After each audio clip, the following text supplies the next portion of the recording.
안녕하세요. 저는 결혼을 앞두고 큰일을 당할 뻔했던 여성입니다. 뭐가 어떻게 됐는지 저는 아직도 얼떨떨합니다만 지금부터 제 얘기를 시작해 보겠습니다. 저는 지금으로부터 1년 전 오래 사귄 남자친구와 결혼을 앞두고 있었습니다. 호탕한 성격에 매력이 넘치는 남자친구는 거래처의 대리님이었습니다. 신입 사원이었던 저를 예뻐해 주셨었고 일을 같이 하는 프로젝트가 많다 보니 금방 연인 사이로 발전하게 됐죠. 그리고 솔직히 저는 남자친구의 배경에도 많이 끌린 게 사실이었습니다. 그 거래처는 남자친구의 아버지가 운영하시는 회사였죠. 명품 옷을 즐겨 입는 편이어서 그저 잘 사는 집 아들인가 보다 했었는데 그 이상이었던 것이었습니다. 하지만 저는 부담스럽기보다는 그 남자를 꼭 잡아야겠다는 생각을 하게 됐죠. 왜냐하면 제가 가난하게 컸기 때문입니다. 제가 그렇게 부잣집 남자와 결혼을 한다고 했을 때 누구보다 좋아했던 분은 바로 저희 엄마였습니다. 엄마와 저는 돈 때문에 고생을 많이 했죠. 아빠는 10여 년 전 사업을 하다가 거하게 말아먹었었습니다. 건설 기술자인 아버지는 건축 쪽으로 손을 대셨는데 그때 아빠의 동생인 작은 삼촌도 같이 일을 했었죠.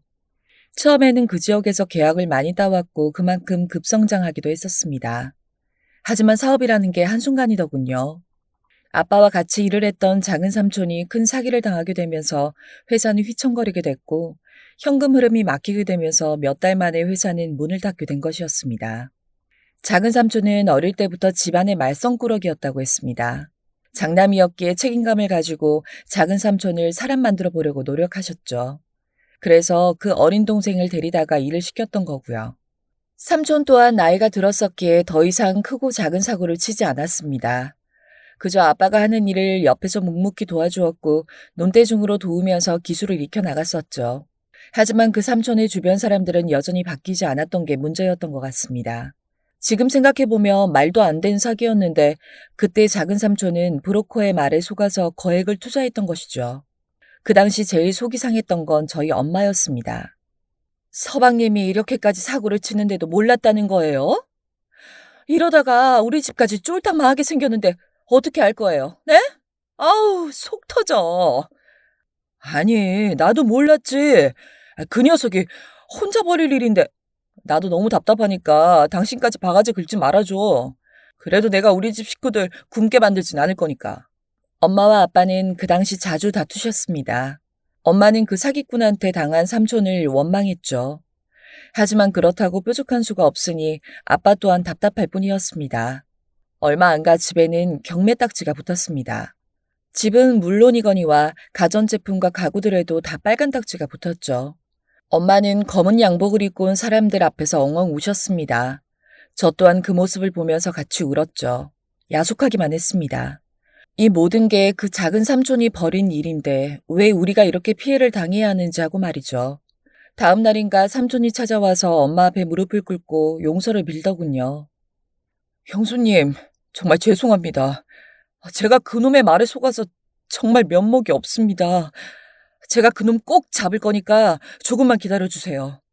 아, 이렇게 무릎 꿇는다고 해결될 문제도 아닌데 이러지 마세요. 저희도 알아요. 삼촌도 그 나쁜 놈한테 당한 거잖아요. 근데 우리하고 조금 상의만 했었어도 이렇게까지 한 번에 망하진 않았을 건데. 암튼 그런 나쁜 놈들하고 어울리지 말아요. 제가 삼촌 생각해서 하는 말이니까 새겨 들으세요. 아셨죠? 네. 저 이번에 사기당하면서 뼈저리게 느꼈어요. 세상에 믿을 사람 하나 없다는 걸요. 제가 죽을 때까지 그놈 잡을 거니까 그때까지만 기다려주세요. 죄송해요, 형수님. 그날 그렇게 사과를 한 뒤 삼촌은 그야말로 잠적을 하고 말았습니다. 아빠는 그 어린 동생이 세상에 상처를 받은 것도 속상한데 어디 가서 잘못된 선택을 하지 않을까 더 걱정을 하셨죠. 하지만 아시다시피 저희 집도 파산 직전이었기에 아빠 또한 외국으로 일자리를 얻어서 나가야만 했었습니다. 한순간 집안이 망하고 한순간에 가족들이 뿔뿔이 흩어져서 살아야 했던 것입니다. 그때 저는 알았습니다. 돈이 참 좋은 거지만 무섭기도 한 거라는 걸요. 그리고 나서 저희는 아빠 없이 외갓집으로 들어갔습니다. 엄마는 매일 밤마다 오셨죠. 외할머니 댁도 그렇게 잘 살지는 못했었는데 저희의 삶은 쪽방에 겨우 이불을 깔고 잠을 자야 할 만큼 초라해져 있었습니다. 저는 그때 고등학생이었는데 저는 대학도 포기하고 취업을 하게 되었습니다. 이래저래 우울했었죠. 그 상황들을 원망하게 됐고 희망이 보이지 않았으니까요. 저는 그렇게 고졸학력이 되고 말았습니다.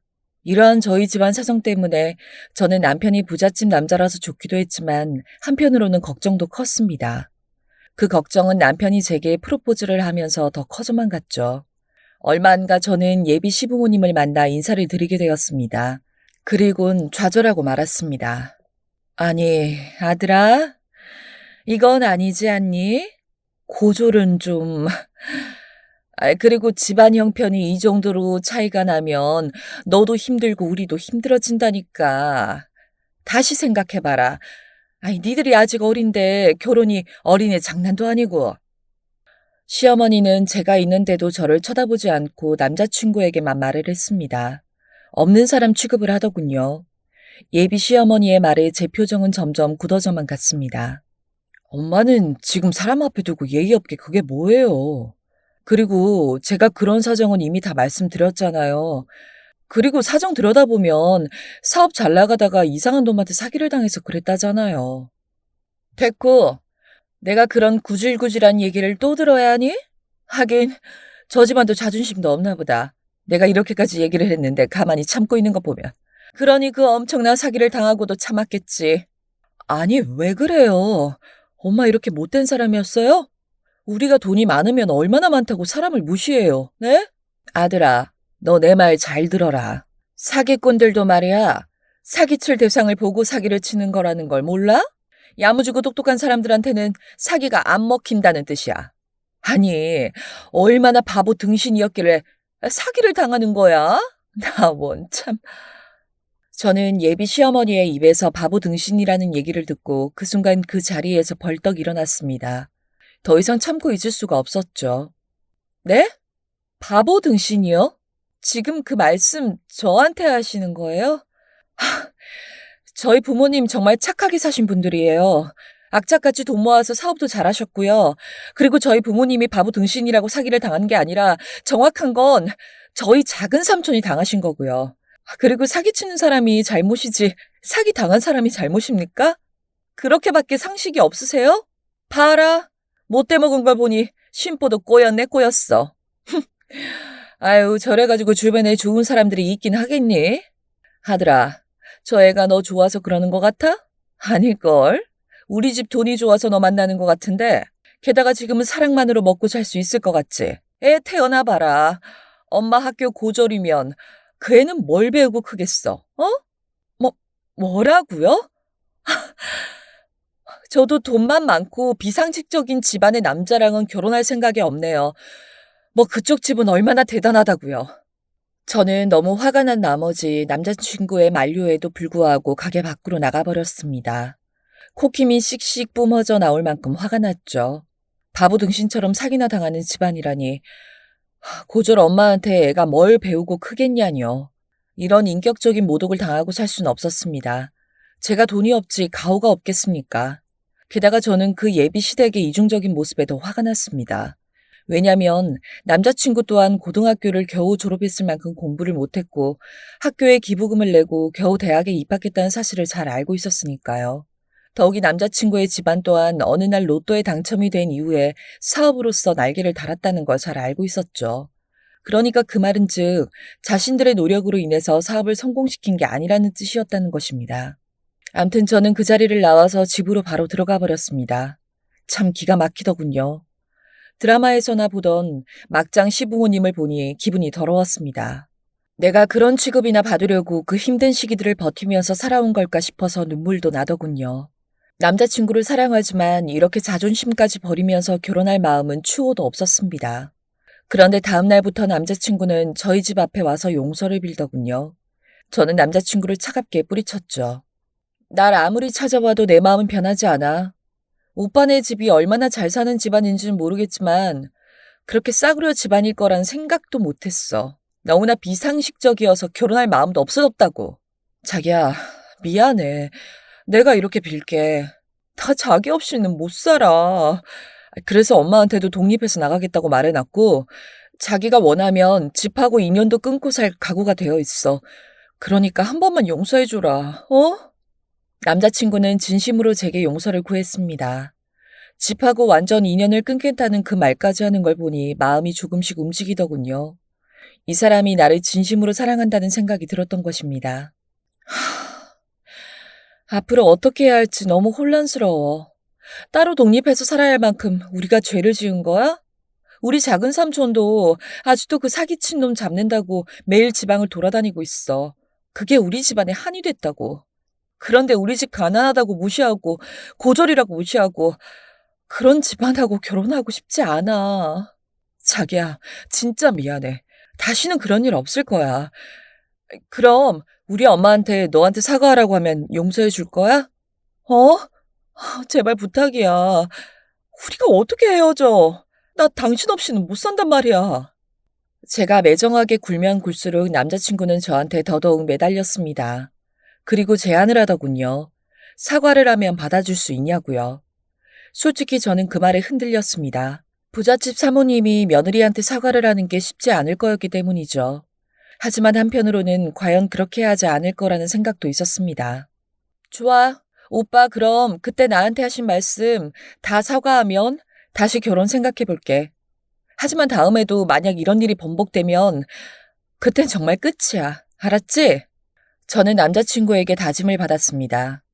하지만 한동안 남자친구에게서 연락이 없었습니다. 역시나 시어머니가 저한테 사과를 하러 올 것 같지 않더군요.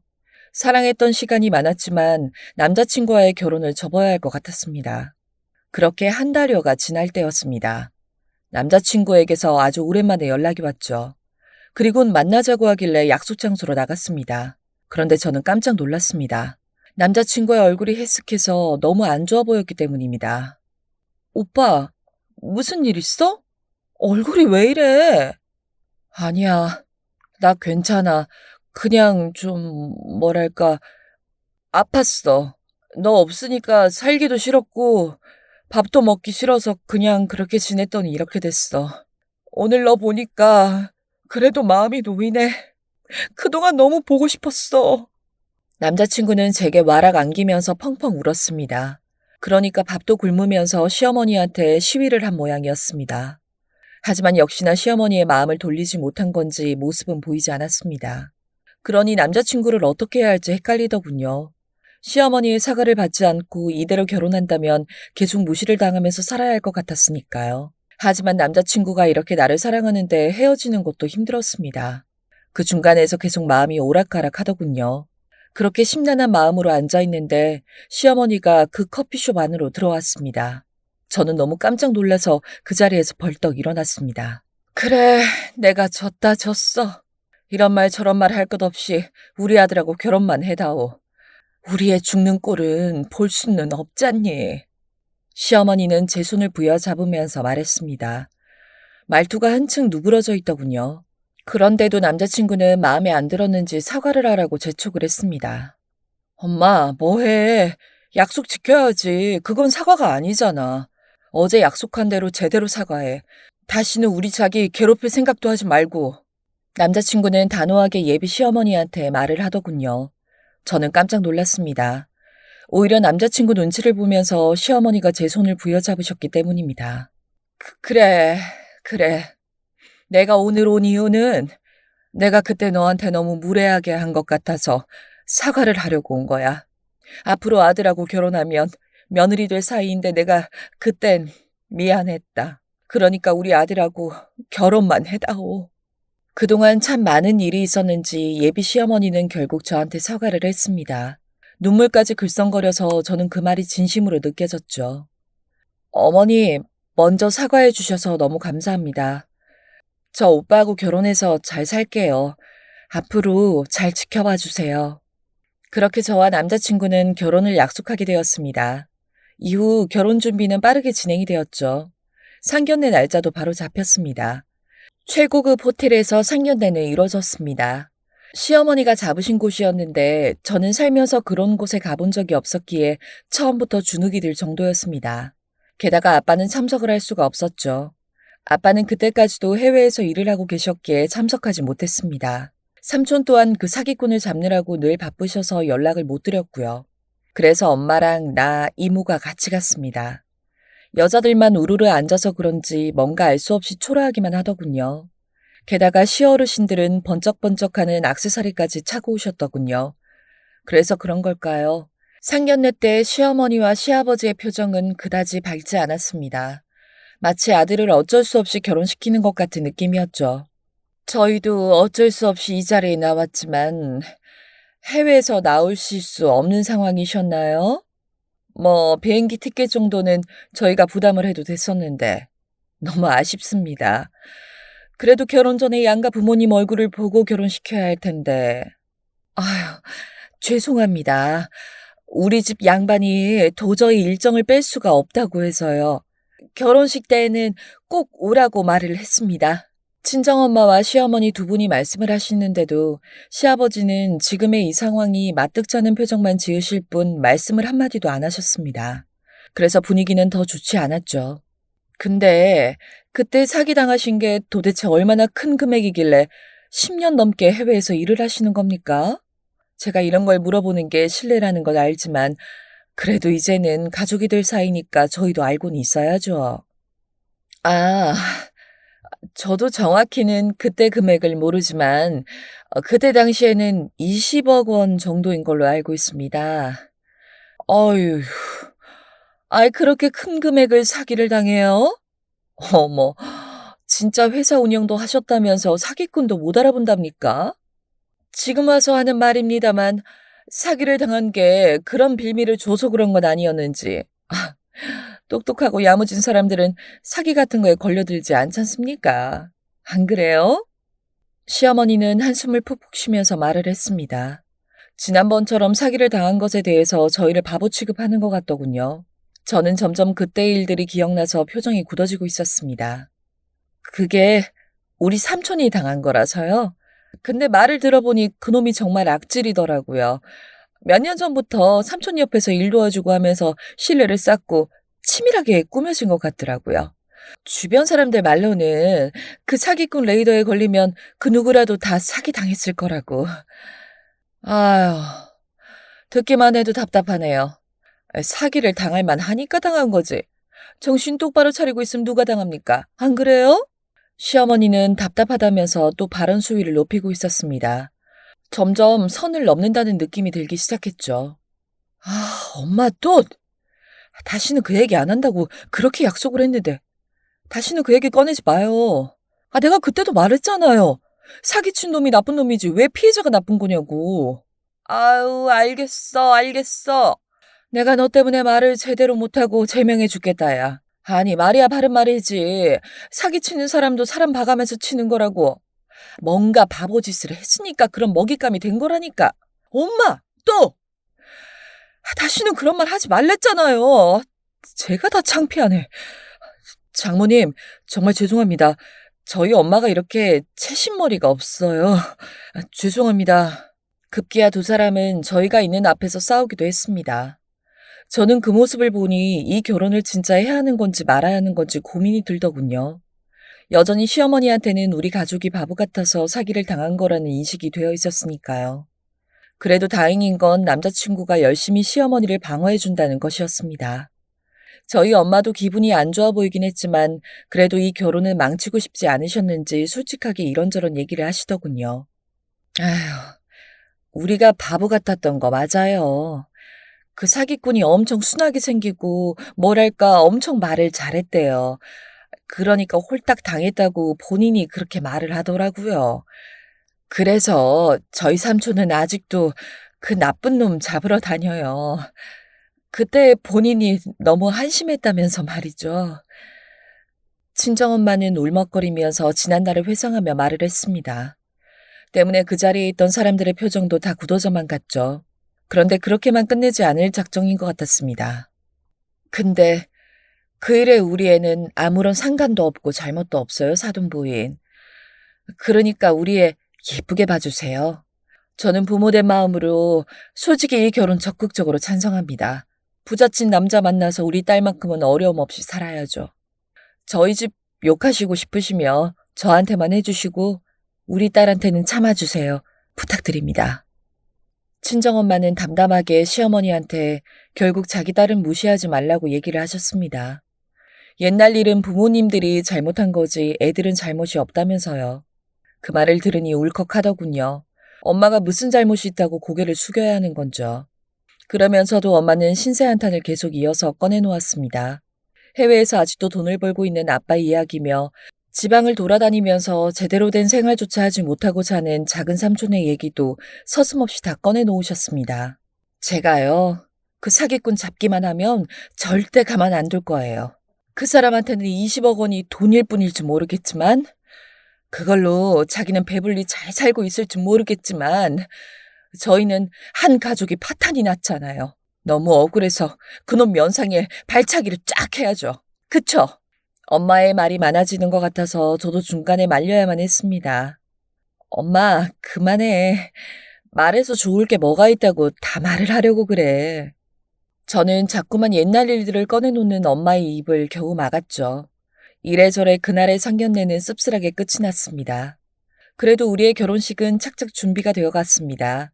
저희는 시부모님이 사주신 아파트의 리모델링을 시작했고 웨딩드레스와 이것저것 챙겨야 할 것들을 챙겨나갔습니다.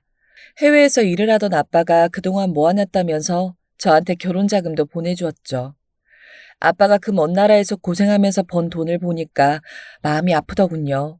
그래서 저는 남자친구한테 그 돈을 받았다는 말을 하지 않았습니다. 그러던 어느 날 정말 깜짝 놀랄 분이 집으로 찾아왔습니다.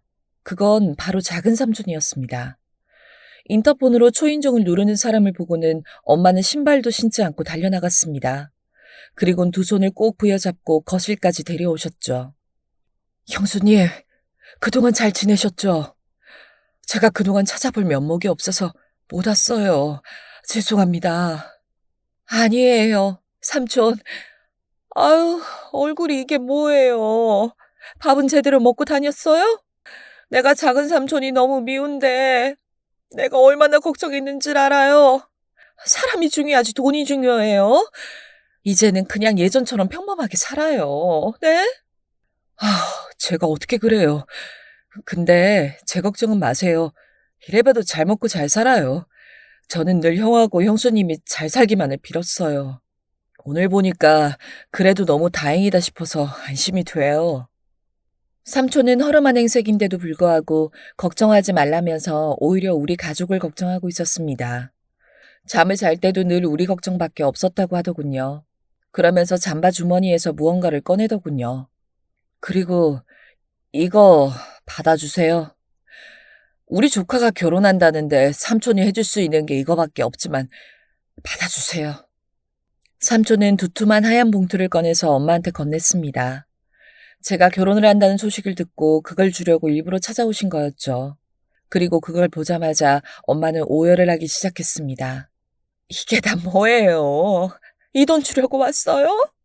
우리가 삼촌이 걱정이지 이깟 돈이 없을까 봐요. 삼촌도 이제 결혼할 나이도 훨씬 지났고 했는데 안정적으로 가정을 꾸리면서 살아야죠. 언제까지 이렇게 그놈 잡으러 다니느라 인생을 낭비할 거예요? 네? 형이 얼마나 걱정하는 줄 알아요? 그러니까 우리 집에 와서라도 살아요. 아니에요. 제가 무슨 면목이 있다고 들어와 살겠어요. 그리고 그놈 서울에 있는 거 제가 확인했어요. 형사님들하고 지금 찾고 있으니까 이제 조금만 더 기다리면 꼭 잡을 거예요. 내 인생을 그리고 우리 집안을 이렇게 망쳐놨으니까 꼭 잡아야죠. 저 이만 갈게요. 제 걱정은 마세요. 아셨죠? 형수님이 이렇게 잘 버텨주셔서 너무 감사할 뿐이에요. 삼촌은 엄마가 집에 들어오라는 제안에도 결국 돈 봉투를 놔두고 밖으로 나가버렸습니다. 자신의 초라한 모습을 더 보여주기 싫다는 듯 어디 사는지도 말도 안 해주고 그냥 나가셨죠. 그 봉투 안에는 1,000만 원이 담겨 있었습니다. 하루 벌어 하루 사는 삼촌한테는 얼마나 큰 돈인지 알기에 눈물이 났습니다. 조카가 결혼한다는 소식을 듣고 용기를 내서 집으로 찾아와 준 것만으로도 너무 감사했죠. 저는 그렇게 삼촌을 보내드리는 게 너무 죄송스러웠습니다. 그래서 나중에라도 꼭 연락을 달라고 제 명함을 건넸습니다. 명절 때라도 한 번씩 찾아와 달라는 말도 꼭 했죠. 그런 제 말을 들으시더니 삼촌이 고맙다고 한마디 하시면서 그냥 가버렸습니다. 그렇게 삼촌이 나가신 뒤 저는 친정엄마와 둘이서 삼촌이 한 말을 되새겨봤습니다. 어찌됐든 이제 사기꾼을 거의 잡았다는 듯이 말을 하는 것 같아서 듣던 중 반가운 소식이었죠. 아빠는 결혼식 일주일 전에 귀국하셨습니다. 이제 드디어 결혼식이 실감이 나더군요. 저는 아침부터 분주하게 공항 갈 준비를 했습니다. 그런데 같이 가기로 한 남자친구가 갑자기 급한 일이 생겼다면서 전화도 아닌 문자로 연락을 해왔습니다.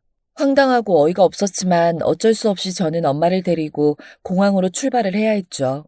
늦지 않게 공항에 도착해서 저와 엄마는 한참 동안 아빠를 기다렸습니다.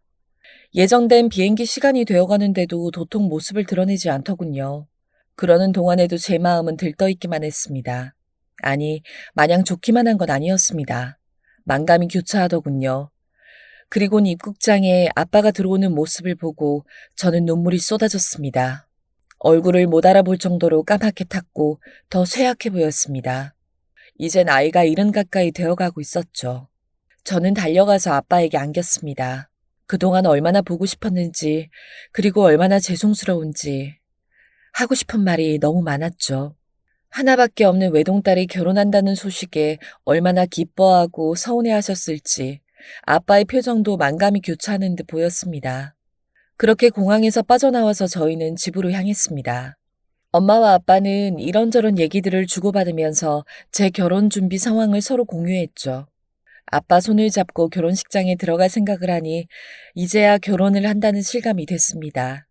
그렇게 한참 감격스러운 만남을 갖고 집에 도착했는데 남자친구에게서 전화가 왔습니다. 그리고 너무 어이없고 황당한 소식을 전해주더군요. 미안해, 자기야. 내가 오늘 공항에 같이 갔어야 했는데 아버님은 무사히 잘 오셨지? 죄송하다고 말씀드리고 내가 결혼식 전에 꼭 찾아뵙는다고 말해줘. 알았지? 그래. 아빠 한국에 잘 도착하셨고 결혼식 진행 상황도 다 말씀드렸어. 오빠를 누구보다 궁금해하셔. 근데 오늘 급한 일이 생겼다는 게 뭐야? 나 조금 서운했어. 그게 말이야. 일을 어쩌면 좋을지 모르겠다. 원래 결혼식 앞두고 이런저런 일들이 생긴다고 하던데 정말 그런가 봐. 남자친구의 목소리는 어딘가 좋아 보이지 않았습니다. 평소에는 약속도 잘 지키는 사람이 공항에 가는 일도 미뤄야 할 만큼 큰일이 생긴 건지 궁금해지더군요. 뜸을 들이는 것도 좀 이상해 보였습니다. 무슨 일인데 그래? 우리 이제 결혼할 사이인데 숨길 게 뭐 있다고 그래? 오빠, 우리 이제 한 가족이잖아. 일을 어쩌냐. 우리 엄마 아빠 당분간 해외에 나가 있어야 할 것 같아. 나도 지금 너무 어이없고 황당해서 미칠 것 같아. 남자친구는 난처하다는 듯 저한테 말을 했습니다. 하지만 그 말이 저는 무슨 뜻인지 한 번에 이해가 안 됐죠. 결혼식이 코앞인데 해외에 나가다니요. 그게 말이 되나요? 말도 안 돼. 무슨 얼마나 급한 일이라고 자식 결혼식도 안 보고 나가. 우리 아빠도 이역만리해서 여기까지 왔는데. 그럼 당장 어떡하라는 거야. 미안해. 나도 자세한 사정을 듣지 못해서 너무 답답해. 근데 무슨 일이 생긴 것 같긴 해. 아빠랑 연락이 잘 안 돼서 말이야. 뭐? 진짜? 얘기도 잘 안 하고 가셨다는 거야? 어머, 이게 다 무슨 일이지? 지금 일주일밖에 안 남았는데 결혼식 미룰 수도 없고. 엄마 아빠가 그냥 결혼식은 예정대로 치르라고 하시더라고. 그래서 자기한테는 미안하지만 그렇게 해야 할 것 같아. 미안해. 남자친구는 한숨을 푹푹 쉬면서 말을 했습니다. 하지만 도저히 저는 그 상황이 납득이 가질 않더군요. 신랑 부모님이 멀쩡히 살아계신데 게다가 며칠 전까지 결혼식 준비까지 해주셨던 분들이 갑자기 결혼식에 못 오다니요. 그것도 해외 일정 때문에요? 저는 그 순간 괜히 이상한 생각이 들었습니다. 혹시 말이야, 아니, 내가 창피해서 못 오시는 거 아니야? 그래서 우리끼리 결혼하라고 하는 거 아니겠지? 오빠가 그때 죽을 것처럼 굶고 그러니까 허락은 했는데 막상 결혼식은 못 보겠다는 거 뭐 그런 거? 아니야, 절대. 그런 건 아니야. 나도 연락이 잘 안 된다니까. 남자친구는 제 말에 아니라고는 했지만 세상에 아들 결혼식만큼 중요하고 급한 일이 뭐길래 그러는 건지 끝까지 이해가 안 갔습니다. 저는 그런 찝찝함을 안고 그날 잠이 들었죠. 시댁 부모님이 없는 결혼식을 치러야 한다는 걸 친정 부모님에게도 다 말씀드려야 했는데 입이 떨어지질 않더군요. 그 이유라도 자세히 알면 좋으련만 너무 답답하기만 했습니다. 다음날 저는 친정 부모님에게 시댁 부모님에게 갑자기 일이 생겨서 결혼식에 참석을 못할 것 같다고 솔직히 다 말씀드렸습니다. 얼굴을 한 번도 보지 못한 아빠는 그 상황이 너무나 당황스러운지 눈을 크게 뜨고는 입을 다무지 못했죠. 하지만 우리가 할 수 있는 건 없었습니다. 결혼식 날짜는 이틀 앞으로 다가왔고 그 상황에서 결혼식을 미루는 건 절대 불가능했으니까요. 그렇게 집안 분위기가 가라앉아 있는데 제 핸드폰이 울렸습니다. 모르는 번호여서 전화를 받을까 말까 고민이 됐죠. 부모님과 안 좋은 얘기를 하고 있는 터여서 더 그랬습니다. 그래도 그냥 받았죠. 그런데 전화를 걸어온 사람은 다름 아닌 삼촌이었습니다. 어머, 삼촌! 저희 아빠 들어온 거 알고 전화하신 거예요? 네네, 바꿔드릴게요. 저는 제 핸드폰을 들고 아빠한테 건넸습니다. 삼촌이 아빠 소식을 듣고 전화를 한 것 같았습니다. 목소리가 굉장히 들떠있는 걸 보니 저도 반갑더군요. 뭐? 그놈이 잡혔다고? 아이고, 어디야? 지금. 알았다. 내 손이 다 떨린다, 야. 친정아빠는 전화기를 들고 있다가 벌떡 일어났습니다. 그리고 아빠가 소리치는 내용을 듣고 저와 엄마도 깜짝 놀라서 같이 벌떡 일어났죠. 그놈이라고 하는 건 바로 사기꾼을 말하는 걸 테니까요. 진짜 네가 해냈구나. 드디어 그놈을 잡았다는 거지. 거기 어디냐? 그래, 알았어. 지금 나갈게. 아빠는 다급하게 외투를 찾아 입었습니다. 그리고 그 옆에 있던 엄마와 저도 덩달아 외출 준비를 했죠. 아빠는 자기 혼자만 가겠다고 했지만 저는 그 사기꾼 얼굴을 꼭 보고 싶었습니다. 우리 집안을 망쳐놓은 그 나쁜 놈이 어떻게 생겼는지 만나면 싸다구를 알려주고 싶었으니까요. 그렇게 우리 셋은 얼떨떨한 기분으로 작은 삼촌이 말해준 경찰서로 향했습니다. 결혼식 앞두고 별일이 다 생기더군요. 좋은 일도 생기고 안 좋은 일도 생기고 그런 건가 싶어서 그 순간까지도 얼떨떨하기만 했습니다.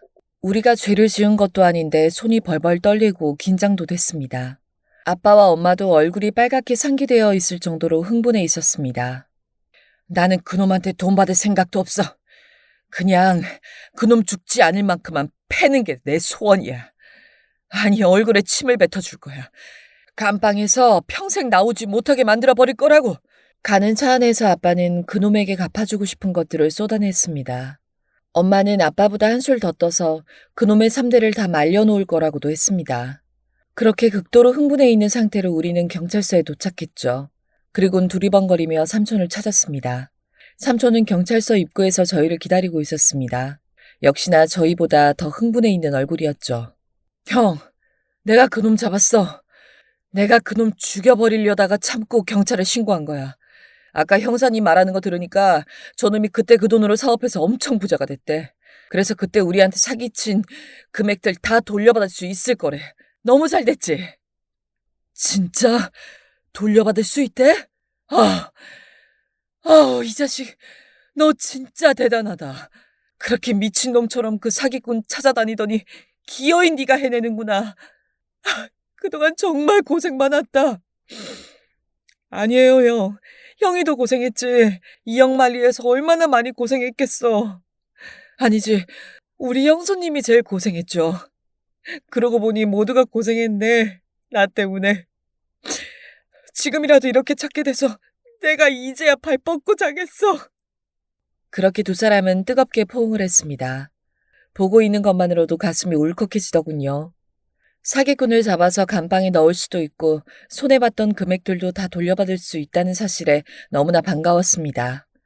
역시 사람은 죄 짓고는 못 사는 거겠죠. 그렇게 우리는 흥분한 상태로 경찰서 안으로 들어갔습니다. 삼촌이 손가락을 가리키며 저놈이라고 말을 해주더군요. 마음 같아서야 그 뒤통수를 제대로 쳐버리고 싶었지만 일단 참고 가만히 있었습니다. 저보다야 삼촌과 아빠가 더 앙금이 컸으니까요. 두 분이 하시는 대로 그냥 놔두었던 거죠. 역시나 저희 아빠는 다른 사람의 시선은 아랑곳하지 않고 그놈에게 다가갔습니다. 거기가 경찰서라는 것도 까맣게 잊은 듯 했습니다. 너 때문에 우리가 어떻게 산 줄 알아? 오늘 내가 너 가만 놔두나 봐라. 그렇게 아빠는 사람들이 말릴 사이도 없이 그놈의 뒤통수를 쳤고 뒤이어 뺨을 세게 갈겼습니다. 가만히 있던 그 사기꾼은 영문도 모른 채 폭행을 당했죠. 잘못한 게 많은지 그놈은 반항도 하지 않고 그냥 때리는 대로 다 맞더군요. 옆에 있던 형사들이 아빠를 말려서야 그 난리는 끝이 났습니다. 그래도 한편으로는 정말 속이 다 시원하더군요. 죄송합니다. 죄송합니다. 제가 죽을 죄를 지었습니다. 용서만 해주신다면 제가 보상은 다 해드리겠습니다. 사기꾼도 화가 난 아빠와 삼촌 앞에서 용서를 빌더군요. 그래야 자기 형량이 줄어들 거라고 생각하는 것 같았습니다. 그런데 그 순간 그 사기꾼 목소리를 듣고 저는 가슴이 철렁 내려앉았습니다. 느낌이 이상했죠.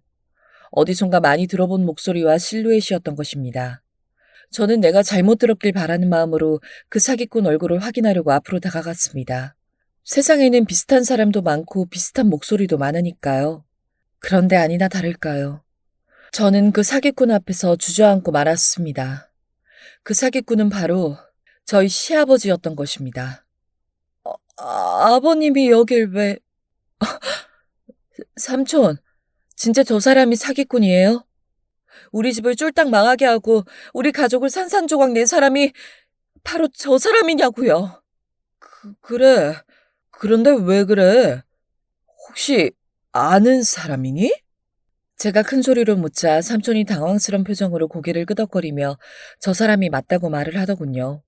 그리고 시아버지 또한 저를 보더니 놀라서 고개를 푹 숙였습니다. 이게 다 무슨 일인지 정말 하늘이 노랗더군요. 우리가 그토록 찾아다닌 사람이 다름 아닌 시아버지였다니. 저는 너무나 놀랍고 당황스럽고 어이가 없어서 한동안 가만히 있었습니다. 옆에 있던 엄마가 다가와서는 시아버지의 얼굴을 확인하고는 저보다 더 놀라셨는지 이마를 짚으면서 쓰러지고 마셨습니다. 여보? 여보도 아는 사람이야? 왜들 그래? 말 좀 해봐. 저 사람이 도대체 누군데 그래? 아빠, 저 사람이 시아버지 될 분이셔. 아, 이게 다 무슨 일이야? 로또에 당첨이 된 이후에 사업이 더 성공했다더니 우리 집 돈이 로또였다니. 저는 더 이상 말이 나오지 않았습니다. 예전에 남자친구가 했던 말이 떠올랐죠. 시아버지가 하던 일이 로또처럼 대박을 쳤었고 그 덕분에 기반을 확장해 나갈 수 있었다고요. 사기꾼이 시아버지라는 제 말에 아빠와 삼촌도 놀라서 더 이상 말을 못 하시더군요. 정말 이게 다 무슨 악연인지요. 뭐라고? 내가 잘못 들은 거 아니지? 시아버지라고? 저런 나쁜 놈이? 아, 아이고 말이야. 뭐? 진짜야? 우리 조카가... 안 된다. 조카야, 절대 저 집안하고 엮이면 안 돼. 내가 저 뻔뻔한 얼굴에 속은 거 생각하면 지금도 잠이 안 온다니까. 너 알지? 내가 그동안 10년 동안 저 사람 쫓아다니느라 인생 망친 거. 너 내 말 안 듣고 결혼하면 내가 정말 전기톱 들고 결혼 말릴 거야. 알았어? 아빠는 엄마처럼 이마를 짚으셨고 삼촌도 화가 나셨는지 과격하게 말씀을 하셨습니다. 어떻게든 이 결혼은 절대 안 된다고 말이죠. 이러다 엄마 아빠 모두 쓰러지실 것 같아서 걱정이 될 정도였습니다. 그러고 있는데 믿기지 않게도 예비 시어머니와 남자친구도 뒤를 이어서 경찰서로 오더군요. 아마도 아버지가 경찰에 잡혔다는 소식을 듣고 달려온 것 같았습니다. 그런데 거기에 있는 저를 보더니 시어머니도 남자친구도 놀라더군요. 상황 파악이 안 된 시어머니는 저를 보더니 한 소리 하려고 저한테 다가와서는 웃긴 얘기를 했습니다. 아니, 너는 여기 무슨 일이니? 왜? 누가 사고라도 쳤니? 혹시 또 누가 바보같이 사기를 당한 건 아니겠지? 시어머니는 나와 엄마를 쳐다보면서 혀를 끌끌 찼습니다. 사기를 또 당해서 온 거라고 생각하는 그 모습을 보니 기가 막히더군요. 그런데 그걸 보더니 못 참고 엄마가 시어머니의 머리채를 잡기 시작했습니다. 뭐? 우리가 바보같이 또 사기를 당했는 줄 알아? 너 잘 만났다. 우리가 사기꾼을 잡았는데 면상을 보여주마. 자, 봐! 누구야? 엄마는 시어머니의 머리채를 잡더니 시아버지 앞으로 다가가 패대기를 쳤습니다. 그 바람에 시어머니는 시아버지 앞으로 고꾸라지고 말았죠. 어머머머, 이게 무슨 짓이에요? 정말 못 배운 사람들 같으니라고. 근데 여보, 왜 저 사람들이 여보한테 사기꾼이라고 하는 거야? 어? 그 순간 시어머니는 시아버지와 우리를 번갈아 바라보며 이게 다 무슨 일인지 모르겠다는 얼굴이었습니다. 남자친구 또한 지금의 상황을 이해하지 못하고 있는 듯 그저 당황한 채로 서 있었죠. 똑똑히 봐! 누가 사기꾼이었는지! 우리가 오늘 사기꾼을 잡았는데, 아니 글쎄, 당신 남편이잖아. 왜, 놀랐어? 이런 뻔뻔하고 가증스러운 사람들. 그러면서 우리 딸한테 그런 상처를 줘. 니들은 진짜 사람도 아니야! 엄마는 다시 또 시어머니한테 달려들 기세로 악을 쓰면서 말을 했습니다. 제가 옆에서 붙잡고 있었어야 했죠. 그 모습을 보고 있는 남자친구의 표정도 점점 어두워지고 있었습니다. 아버지, 이게 다 무슨 말이에요? 어머님 말씀이 진짜예요? 그래서 급하게 해외여행 간다고 저한테 말도 안 되는 거짓말을 하신 거예요. 입이 있으면 말이라도 해보세요. 이게 다 어떻게 된 일인지. 남자친구 또한 울분을 토하면서 시아버지를 향해 소리를 쳤습니다. 그 안에 있던 사람들이 전부 다 우리를 쳐다봤죠. 참 기가 막힌 상황이었습니다. 하마터면 저는 우리 집안을 망하게 만든 사기꾼 집안과 결혼할 뻔했고 그런 악연에 소름이 돋더군요. 남자친구의 반응을 보니 시어머니도 남자친구도 시아버지의 만행을 전혀 모르는 것 같았습니다. 그러고 있으니 시어머니가 예전에 저한테 했던 말들이 떠오르더군요. 사기나 당하는 바보 등신 집안이냐고요. 갑자기 떠오른 그 말이 뇌리를 떠나지 않았습니다. 그래서 제가 당한 수모를 똑같이 시어머니한테도 갚아줘야겠다는 생각이 스치더군요. 아, 어머니가, 아니, 당신이 나한테 그랬죠. 사기나 당하는 바보 등신 집안이냐고. 근데 우리 집에 사기친 사람이 바로 당신 남편이야. 바보 등신 집안에 빨대 꽂고 그렇게 우세를 떨었다니. 그게 다 우리 집 재산으로 일군 거였다니. 더러워, 당신들. 하마터면 내가 당신 집안하고 엮였을 생각을 하니까 우와, 소름. 아, 이제부터 그동안 우리가 겪었던 수모 다 갚아줄 거니까 정신 똑바로 차려요. 알았죠? 저는 그 말을 끝으로 엄마의 손을 붙잡고 경찰서를 나왔습니다. 남자친구가 저를 붙잡았지만 저는 뒤도 돌아보지 않았습니다. 정말 하늘이 저를 도왔다는 생각만 들더군요. 그런 사기꾼 집안하고 결혼을 할 뻔했다는 게 말입니다. 이후 경찰 조사를 끝낸 그 사기꾼은 결국 교도소로 들어갔습니다. 다행히 재산이 많아서 저희는 사기당한 20억 원 외에도 지난 10년 동안의 이자를 더 추가로 25억 원을 받을 수 있었습니다. 사실 저희에게 그 25억 원은 그냥 돈이 아니었죠. 지난 10여 년간의 고생이 환산된 것들이었습니다. 그런 관점으로 본다면 그것만으로도 저희에겐 부족한 금액입니다. 그 잃어버린 10년간의 삶은 그 어떤 것으로도 보상이 불가능한 거니까요. 어찌됐든 사기를 쳤다는 소문 때문에 남자친구네는 하던 사업에서 망하게 됐고 그나마 가지고 있던 재산들마저 저희한테 변제하느라 겨우 집 한 채 남긴 것 같았습니다. 10년 전 20억 원이 없었던 우리 집안이 쫄딱 망하고 가족이 뿔뿔이 흩어져야 하는 어려움을 겪었지만 그 사기꾼은 그 20억 원을 발판으로 사업을 확장해서 이러저러한 부를 축적해왔던 것이죠. 이후 남자친구에게서는 계속 연락이 왔습니다. 자기는 아버지가 사기를 치고 다니는 사람이었다는 걸 몰랐다면서 미안하다고 말이죠. 하지만 저는 파혼을 통보했습니다. 어쩌면 지금이라도 이런 일이 벌어진 것을 다행이라는 생각을 하면서 말이죠. 그리고 몇 달 뒤 아빠는 한국으로 완전히 돌아왔습니다. 25억 원이 넘는 돈으로 저희는 저희 집과 삼촌 집을 구매했습니다.